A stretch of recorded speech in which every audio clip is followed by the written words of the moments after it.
Hey, welcome. So, we've all heard of the five W's, right? Who, what, where, when, and why. It's fundamental.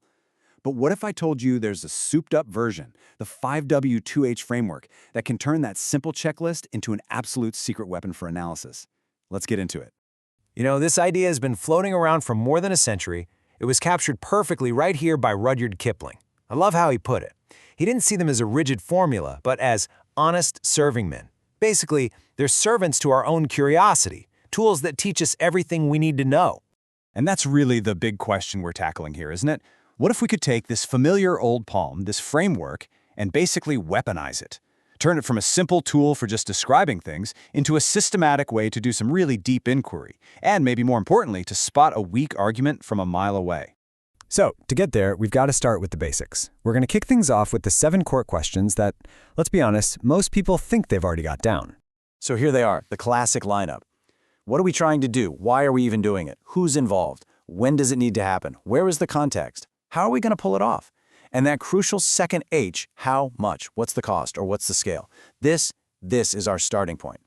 Okay, and this is the absolute key. Most people, they treat this like a simple to-do list. They fill in the blanks, check the boxes, and they're done. But that's not the finish line. That is just the starting line. Everything that comes next is what separates just basic reporting from true, powerful analysis. All right, so now we're moving from just asking the questions to actually upgrading them. We're going to turn each and every one of these from a simple, surface-level prompt into a really powerful lens for some deep, deep inquiry. So, let's take what. On the surface, you might ask, hey, what are we doing? But a deep inquiry asks something different. It asks, what's the real problem we're trying to solve here?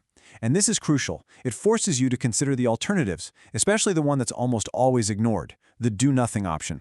Look, if a plan can't even prove it's better than doing nothing at all, it's not a real analysis. It's just a sales pitch. Now, the why question, this one is even more powerful.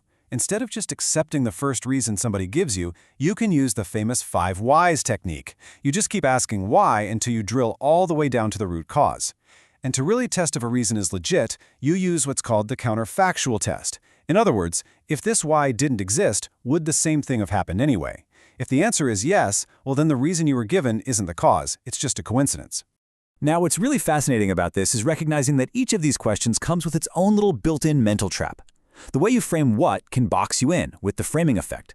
Why is super vulnerable to what we call post hoc rationalization. That's just a fancy way of saying making up reasons for a decision you already made. And how much? That one gets hit by precision bias, where we automatically trust a super specific number way more than a realistic range. Think of this table as an early warning system for sloppy thinking. So how do we pull this all together? Well, applying these upgraded questions isn't just a one-and-done kind of thing. The real power here comes from using them in a very structured 3-phase process. Okay, first, you just describe. You extract the claims, no judgment, just like a reporter. Second, you evaluate. How strong is the evidence behind those claims? Is it hard data, or is it just somebody's gut feeling? And finally, and this is the most important part, you find the gaps. What questions are being totally ignored? What's missing? Here's the mistake almost everyone makes. They try to do all 3 at once, but keeping them separate, that is the absolute key to getting clarity. And that third mode, finding the gaps, that's where we find the most advanced, the most powerful insight of this entire framework. It's about learning to listen not just to what's being said, but to what's being left unsaid. Seriously, if you take one thing away from this, let it be this. Answering the 7 questions is good, but identifying the one question that a proposal or a plan or an article seems to be actively dodging, that's where the real story is. That omission, it's not an accident, it's a signal, and it's pointing you directly to the weakest link in the whole argument. So this helps us spot a few common red flags, or anti-patterns. There's the echo chamber, where you've got answers for everything, except the most obvious, glaring questions. Then there's the false precision trap, which uses a ridiculously specific number to sound authoritative. And of course, premature closure, where you just accept the first easy answer you get and stop digging for the real one. All right, so how do we make this really practical?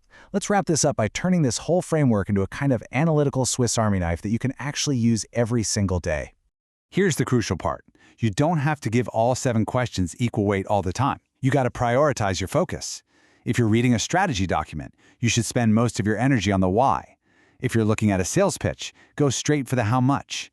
And for something like an incident report, the timeline, the when, that's everything. This is all about getting the biggest bang for your analytical buck.